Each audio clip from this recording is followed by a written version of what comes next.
Okay, so we start with a butterfly.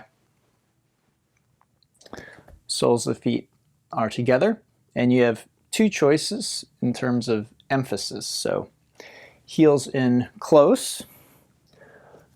This is going to give you a groin stretch. It's a hip opener, this position. Heels away, like this, is going to be more spine. So, and then anywhere in between, you can sort of tweak the emphasis to your liking. Okay, I'm going to take this off. Getting a little warm now. And we'll be here for full 5 minutes. As always, feel free to support your forehead, forearms, knees with blocks. If you are having trouble coming forward, then try sitting on a block or something similar. Okay?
Okay, so we'll come on up. We are going to do another pose before we take a rest or take a break.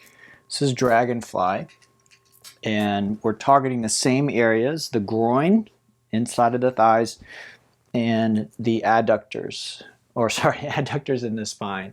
So the inside of the thighs and then the back. Now the back you may not feel very much while you're in it.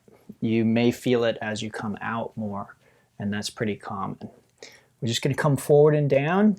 Again, you want gravity to pull you forward, not backward.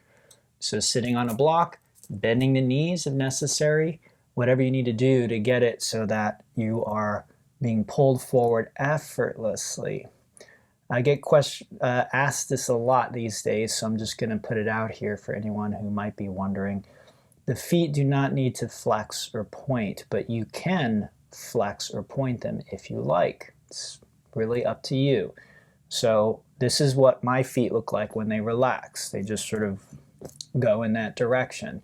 That's what I recommend for most. But if you want to flex them or you feel like it's safer or more effective to point them, go right ahead.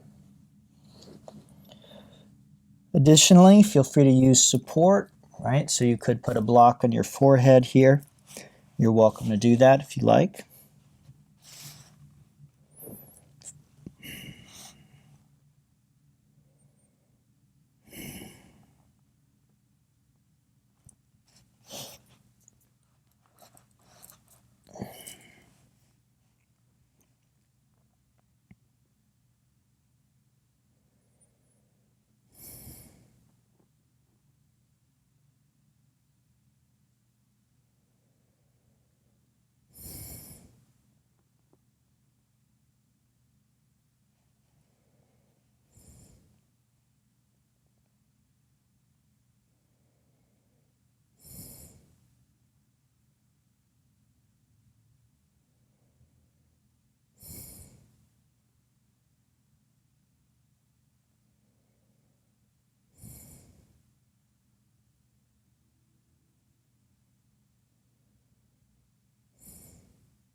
Okay, so we're going to come up and then we'll make our way back onto our back just to relax for a moment, take a rebound, feel the sensations.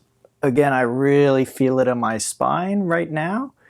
I didn't while I was doing the posture so much, and this is very, very common.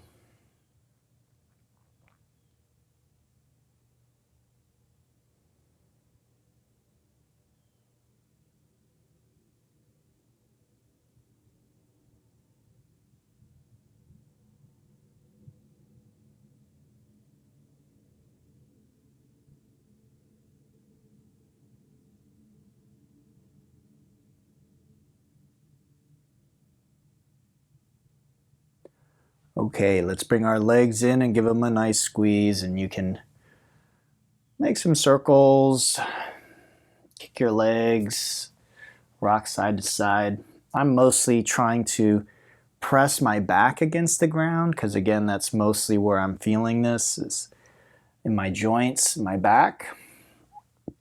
And so it just feels nice to have that pressure. So you see me moving my knees, but really what I'm doing is I'm massaging my back gently. Okay, let's do our next yin posture. We'll move over to the right edge of the mat is what I recommend. This move isn't essential, but it is usually helpful. So over at this side of the mat, and what I'll do is I'll move my left leg to the left. I'll cross the right ankle over. And I'm going to reach up and grab my right wrist, my left hand, and pull it over. Now, I'm not feeling as much stretch as I'd like. The stretch is here. So what I'll do is, you'll see me, I wiggle myself over my head and neck and shoulders further over. And this is a great example. I have a shoulder injury that I've been working on. It's much, much better than it was, but I still, this posture, for whatever reason, it creates a pretty sharp pain in my shoulder in this position. So some of you have heard me talk about working with pain before, and I do some stretches in my shoulder that are a little bit painful, a little bit uncomfortable. And I suspect that's why it's starting to get better, but it's not that painful. So this position, and again, it's rather just, if I move my arm a little bit, it kind of gets out of it. But in general, this position is pretty acute pain, and it's not really what we're looking for. So when I talk about in yoga your edge, this, for me, in terms of pain in this shoulder, is over my edge. And remember, this pose isn't a shoulder pose. Okay, the arms are in this position because we're trying to lengthen the side. I could drop this arm down, but I don't feel as intense a stretch. So I want this arm up, and for most people, this won't be a problem. But for me, it is. So I'm going to drop this left arm down. All right, so that's, again, just a personal example from my practice of what I want you to be doing in your practice. Okay, so if you need to change the position of your legs, change the position of your arms, whatever you need to do, as long as you still feel this stretch, okay, and you feel safe and you feel that you can hold this for 5 minutes. Those are really the criteria. Okay, we've got about halfway through.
All right, everyone, let's make our way to the other side. So you might pause in the middle and just sort of feel the left and right sides and just on a conscious level acknowledge, what you're feeling, what has changed, what hasn't changed.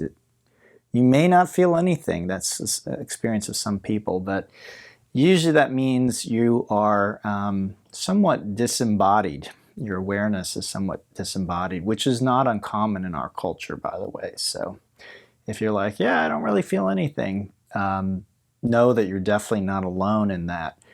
But if you keep practicing, it's very likely that one day you will begin to notice those differences. The human mind in our awareness is a very, very interesting thing. I think almost everybody, everyone listening to me right now, would assume that they are very aware and that they notice how things are, that they are not easily fooled, or they don't usually miss things.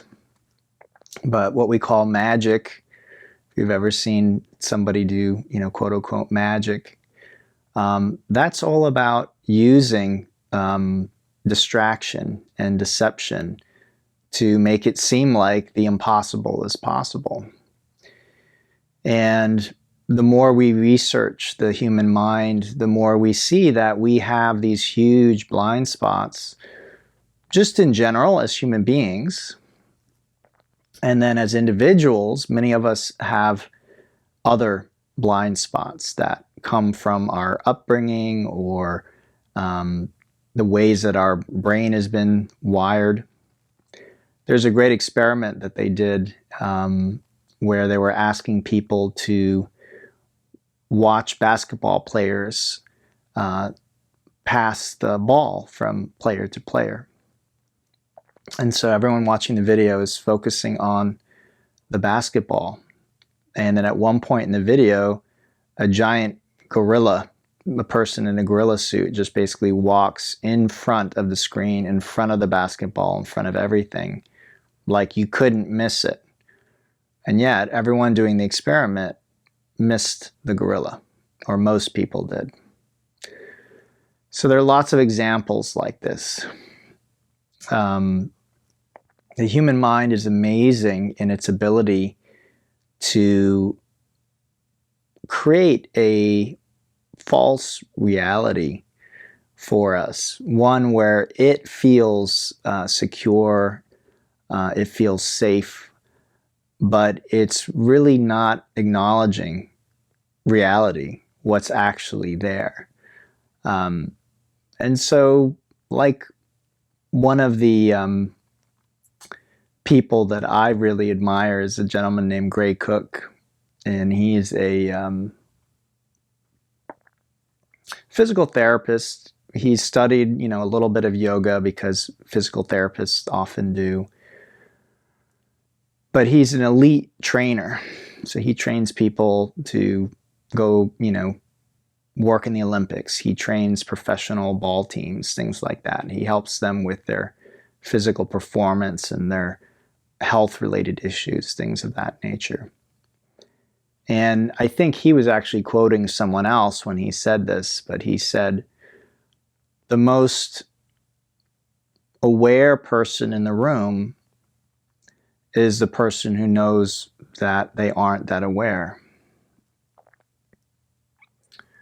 So this is a very, very powerful statement that he was quoting or making there. Really, the best thing we can do as human beings is to sort of recognize the inherent fallibility of the human mind and human body and all of these things. Instead, most of the time, most of us, we get defensive and we insist, nope, I'm right. I have all the facts. I know everything I need to know.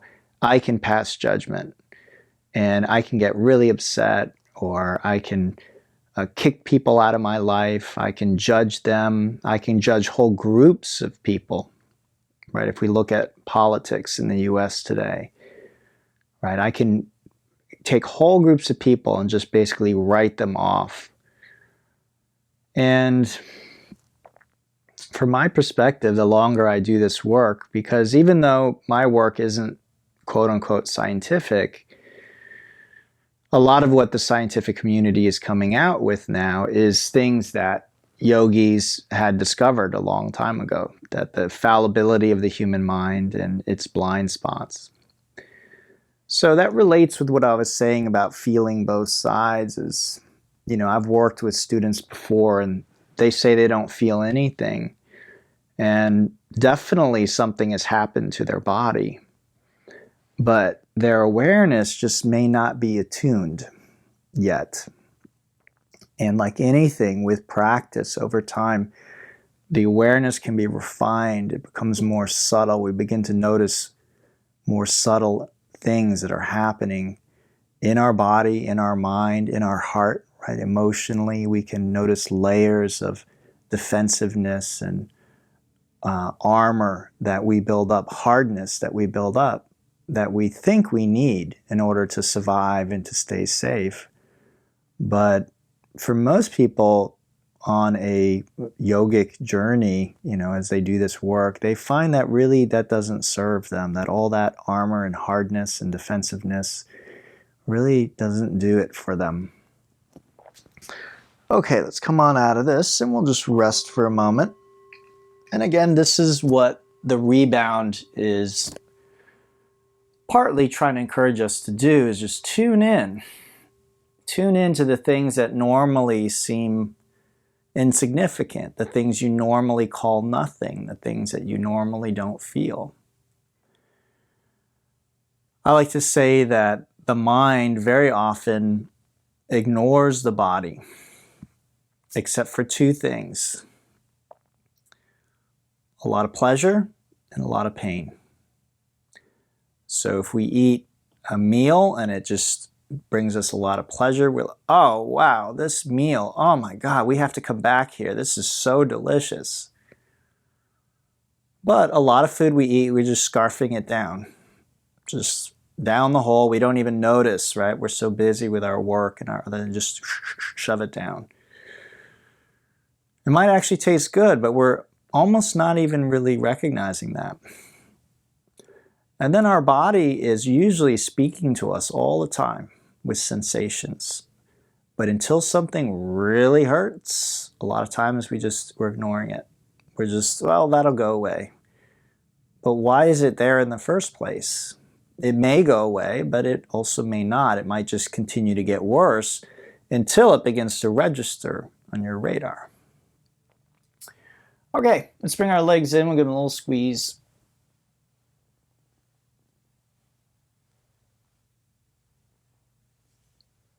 Again, the movements here are just to bring some relief and balance. I feel very different at this point than I did when we did this last time. And then we'll hinge up. So hands under hips, palms down, legs straight up unless there's pain in your back, head and neck lifted. Take a deep breath. Exhale, lower the legs, and then use the weight of the legs to bring you up to seated. Okay. Let's come into a tabletop for a little bit of bear pose. Warming up our torso muscles and spine a bit. Preparing for backward bending, which for some people is a very stressful, scary thing to do. I'm definitely feeling my sides from that banana. And that feels good. That's kind of an area I've been having some trouble with lately.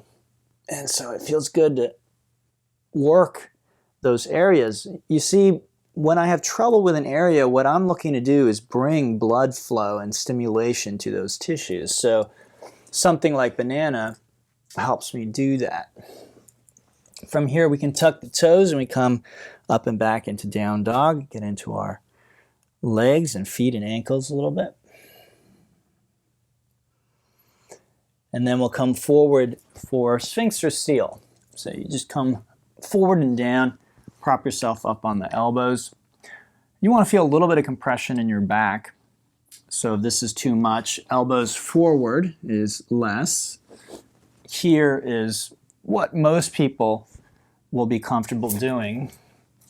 And then finally you can do the seal variation, which is what I'm going to do today. Okay, and we're just looking for a little bit of compression in our back here. So this might be a little aggressive for me at this stage. I don't know. I am still healing my back. Some of you know I kind of hurt it a couple times actually a few weeks ago. Probably actually still related with the time that I hurt my back a few years ago. It's hard to say. So I had hurt my back moving a few years ago.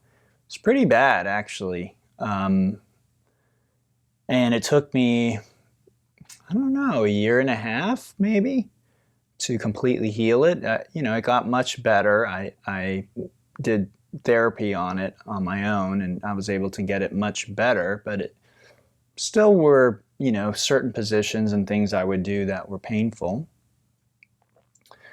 And then during the lockdown, during the early part of the pandemic, when we had kind of a lot more free time, I decided to take that time to really work with my back. And I remember there was a day when it was just sort of like I did some therapy, and then the next day I got up and it was like I could move every which way, and there wasn't that pain. It had gone away. I was pain-free. And yeah, that pretty much was it. Doing yoga was a big part of that. Self-massage, what I call self-massage. And then also natural movement. So being out on trails, hiking with, you know, minimal footwear, letting my feet articulate. And you might think, well, what does your feet have to do with your back? A lot, actually. Your shoes and your feet, the movement of your feet against the ground, the surfaces you walk on. If you haven't ever thought about this, we humans, modern humans, we walk primarily on flat surfaces. So unless you were an ancient human who lived in the desert, that just wasn't possible for you. Most of the time you were walking over an uneven surface with bare feet. Now if you're thinking of like, you know, Middle Ages Europe or something like that, and you're thinking of those, you know, not paved, but the cobblestone streets and stuff like that, that's very recent. Still, it was not even surfaces. There were very uneven surfaces most of the time that you would have been walking over. But we moderns, I mean, when was the last time you were on an uneven surface? These are things that not only stimulate your body to better health, but they also stimulate your brain as you're walking on those surfaces. So a lot of nerve endings in your feet. And as those nerve endings get stimulated, it stimulates your brain. We modern people, we like big, thick, soled shoes, lots of padding, right? We don't want to feel uncomfortable, so we have these big, cushy shoes. And then we pave everything. Our houses are flat, our driveways are flat, our roads are flat, and we're just walking on these flat surfaces. And our bones in our feet and our legs don't articulate. And that definitely is affecting our ankles, our knees, our hips, and our back. In fact, some people, when they give up regular shoes and start using minimal footwear, it solves headaches and neck problems that they have. So the average modern person thinks pain in my back is relegated only to my back, or pain in my neck means something's wrong with my neck. In reality, a pain in your neck might mean something's wrong with your shoes, or something is wrong with your feet. This is really the way that's how interconnected the human body is. Okay, let's go ahead and come on down for a moment.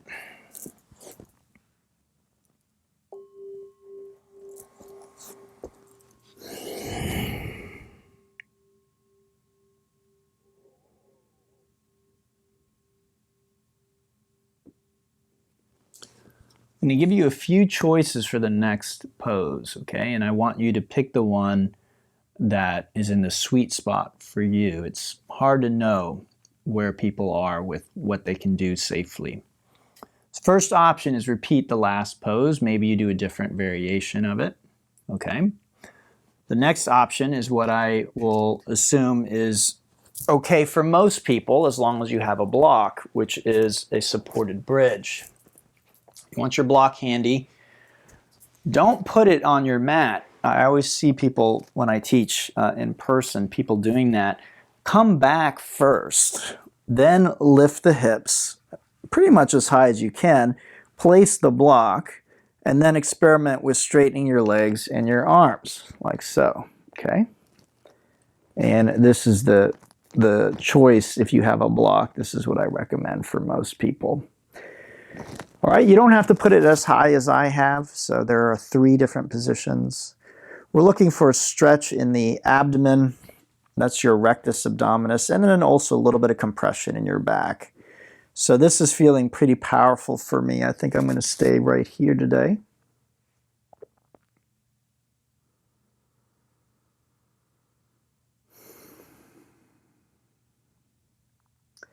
So I mentioned in the last posture that you know, what I was doing, being relatively aggressive, was, you know, it was questionable given the condition of my back right now. When I had hurt my back moving, after that incident, I was not able to do that straight arm Sphinx. I had to, or seal, I had to do Sphinx on my elbows. That was about as much as I can do without creating too much pain or sensation. Recently, again, I have no idea why. I wasn't moving or doing anything in particular. My back kind of went out again, so to speak. And I suspect actually it just has to do with a lack of movement. I had gotten really busy over the summer, and the oppressive heat and mosquitoes that we had here in Georgia, it just kind of discouraged me from being out on the trails like I normally like to do. Now again, I don't really consider that a recreational activity. I consider that part of my health care. So getting out on a trail with my minimal footwear on for an hour or two almost daily is just part of how I take care of my physical body, my mental and emotional health. And again, this isn't my opinion. There's more and more research coming out saying how powerful it is for us to be in nature, to be surrounded by trees and to hear the sound of the insects, and to be walking on a trail with roots and rocks and stones and shale and, you know, slippery things, our body having to adapt to that. So my approach is generally I do that. I force myself to do it, even if I don't feel like doing it. It's just part of how I take care of myself. But again, you know, this summer I got very busy. My priorities shifted around a little bit. I ended up picking up a lot of in-person classes. And so there just came a point where I was like, you know, I don't think I can afford to hike every day. I think I need to cut back on that. And I did. And I ended up spending a lot more time just sitting, working on the computer, doing stuff that I felt that I needed to do. Again, that stuff makes me more money. It's very tempting to just say, well, I don't have time for healthcare. You know, it's time consuming. you have to get to the trail, and then if you're going to do 3 miles, at least the pace that I usually walk, it's more than an hour. It can be, you know, just slightly over an hour, or depending on the elevation and the terrain, it might be an hour and a half. And some trails are longer too. So, like all of you, I'm sure, it's very easy to say, I just, you know, I don't have the time. And so that's what I did. And I suspect that's why my back went out again, because I was just not moving it enough. I was also not doing as much yoga. And so, you know, I had a problem with my back. I've since begun to try and bring back my hiking as much as I can, bringing back the yoga, and I'm starting to feel better, but it's definitely not instant. I visited my chiropractor quite a bit, and after seeing her a few times, I just realized, you know, I need to do more on my own. I thought maybe she could just, you know, crack me back into being pain-free, but it wasn't working. And, you know, I just realized, okay, you need to do more on your own. And since I've made that decision, my back is getting better again. All right, everybody, let's take our time and get out of that. See, my back is very sensitive right now, so I'm kind of walking that line, you know, between what is safe and what is not safe. Now, I've been doing this a long time. Doesn't mean I can't misjudge, right? So maybe that was not a good idea. I don't know. I'll know later. I may not know right now. Okay, so I'm just going to rest, and those sensations are already dissipating, which is a good sign. So even though it was intense, and in a sense, that's what I want. I'm sort of poking my body and saying, hey, you need to heal this. This is not okay. This doesn't feel good, right? So when we are completely healthy, our body isn't in pain until we reach our limit of, you know, what is safe for us. But when we're injured, we'll reach that limit a lot quicker. And a lot of times we then try and avoid those things. But if we really want to heal, a lot of times healing completely is going to be actually working the edge of that pain. So right before the pain, we work there and we try and stimulate those tissues. And that's exactly what I was trying to do today. I was in a little bit of pain holding that. Okay, let's bring the legs in. It's a good sign that I can do that. If I were to all of a sudden stop and be like, oh my God, my back. And that's what happened to me recently, is it got worse than it had ever been. It was, my muscles were spasming, and I basically couldn't move. I spent a day or two in bed icing and using infrared light therapy before I could move enough. And some of you know I missed that class, or Matt had a demo for me. Okay, let's go ahead and switch sides. So this is going to be left knee over right, and then down to the right. This is just twisted roots. It's a pretty common twist that we do in yin. So you can position the arm and head where you like. Same with the legs, more or less. And we want to keep those shoulders down for the most part, like on the ground. My shoulder isn't touching the ground, but it's as close as I can get it. And then we let the knees pull us over.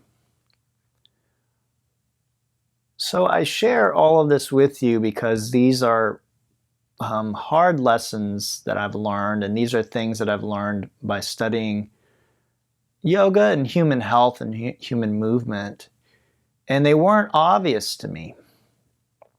You know, if it were obvious that doing something that was painful would lead to healing and recovery, you know, then everyone would do that. But that's not what everyone does. In fact, most people do just the opposite. Something hurts, they stop doing that thing. I know because I, again, teach many people every week, and I see it all the time. People will say, well, I have a back injury, so I'm not going to do the back bends or whatever it is. Short term, that's a very good idea. Again, when I really threw out my back, just recently, the worst one. So that was kind of like the third one. I had hurt it during the move. That was years ago. It took a long time to heal. And then I hurt it again relatively recently, and that seemed to heal very quickly. One way of thinking of that is the body very often gives you a warning shot. So please keep that in mind, right? In your body, in your yoga practice, right? Like, oh, this feels weird. This, something's going on with this. In modern life, usually we're too busy to do anything. We just, again, hope it will go away. We're just sort of like, okay, well, I'm busy, so, hopefully that goes away. And it might. Mine did. So I was able to pretty quickly, using a little bit of therapy, heal myself. But I think I didn't heed the warning. I didn't bring back enough movement. I was still relatively sedentary. And so then a few weeks later, came back worse, like much, much worse. And, there may have been some things I did that day that actually made it worse. So there were some poor choices. I actually was picking something up to move it. Probably shouldn't have done that. A heavy mattress someone was offering me, to gift me a mattress, and I was picking it up and shouldn't have done that probably. So I probably contributed to that with some bad choices, but I'd never experienced anything like that. And I hope that you never have to. It was very painful.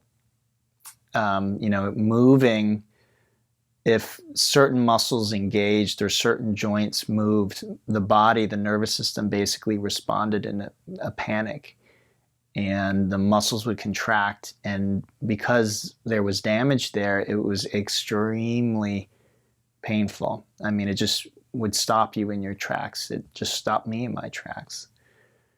And so for a day or two, I basically was stuck in bed.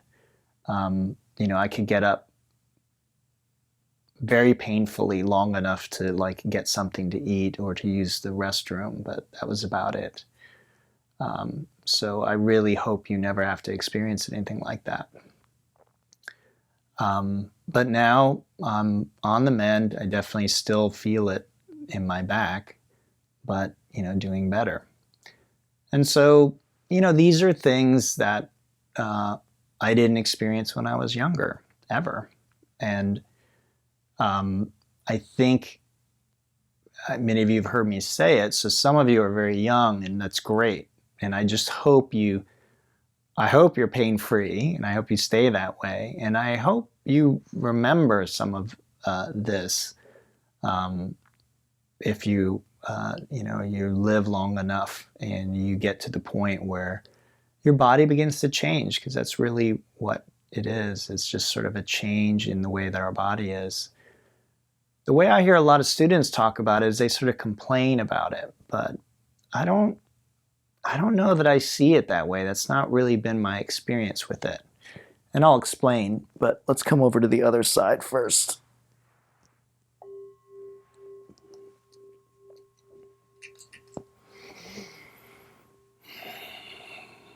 Okay, left over right, and then we bring the knees down to the right side.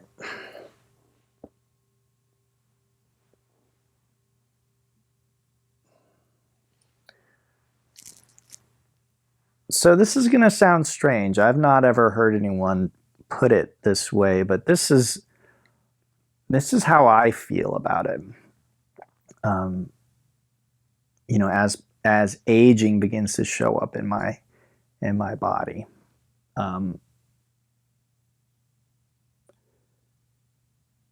It feels almost like when I was young, and I could drink all night long and then get up the next day and go to work and not feel anything, which I still don't. I don't drink as much as I used to. I drink hardly at all these days, but I've never had a problem with hangovers or headaches or anything like that. So that might just be me, but that's just an example.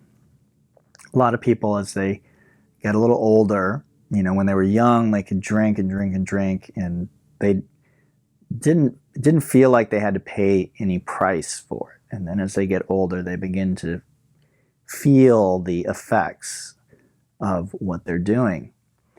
And it's the same very much with movement in our body and taking care of our body. So when we're younger, it doesn't feel like, it feels like the body is just working. And, what we eat and what we do, it doesn't often feel like it has much impact, okay? As I've aged, that has changed. And I like it. I mean, I don't like being in pain, obviously, but what's changed is in a sense, my body is much more sensitive. And my relationship with my body is much more intimate because I can't abuse it. So, imagine, I think that's a good word, abuse. Imagine if you're in a relationship with somebody and you can just be horrible to them and they just never change.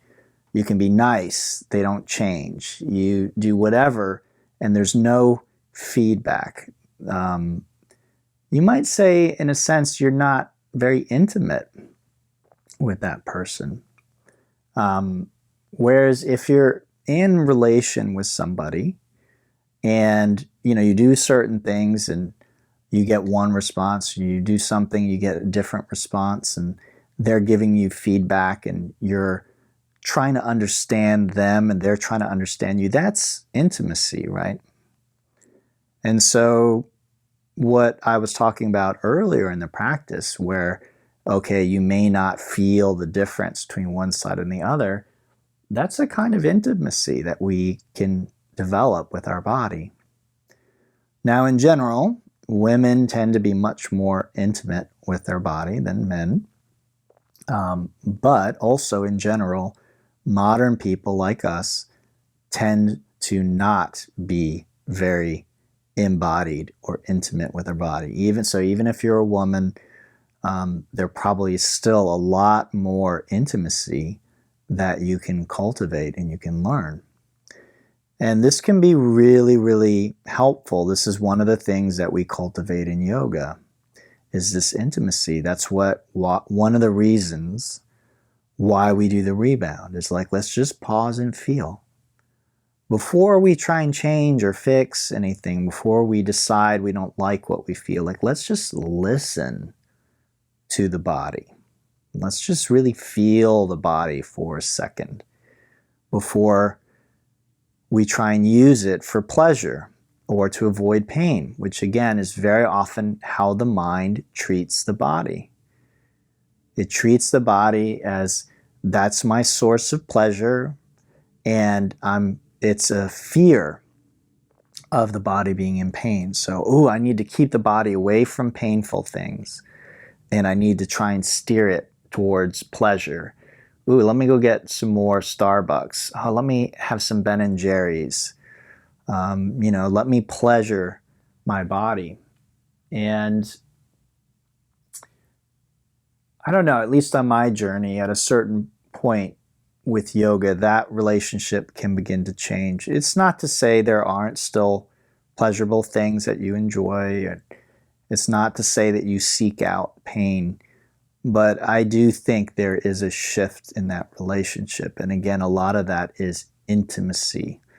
And aging has brought a lot of that to me. Because again, if your body is just kind of always fine, or it feels that way, it can be hard to gauge whether or not something you're doing is having an impact. So when I was younger, I could sit around all day long and not move and not do anything, and I did. And my body was relatively fine. Was that healthy? No. And I dealt with things like depression and anxiety and all kinds of negative mental effects of that. Maybe physically I was relatively okay, but it's not that it didn't have an impact. Now, though, if I do that, if I indulge in not moving, my body physically lets me know this is not okay. All right, let's go ahead and come on out of that. So rebound, let's do it, right? What do we feel? I definitely feel it in my back, quite acute. And again, for me, it's not scary. I've been doing this long enough. I'm pretty good at knowing my edge, what I can get away with before I'm actually doing harm and not helping myself anymore.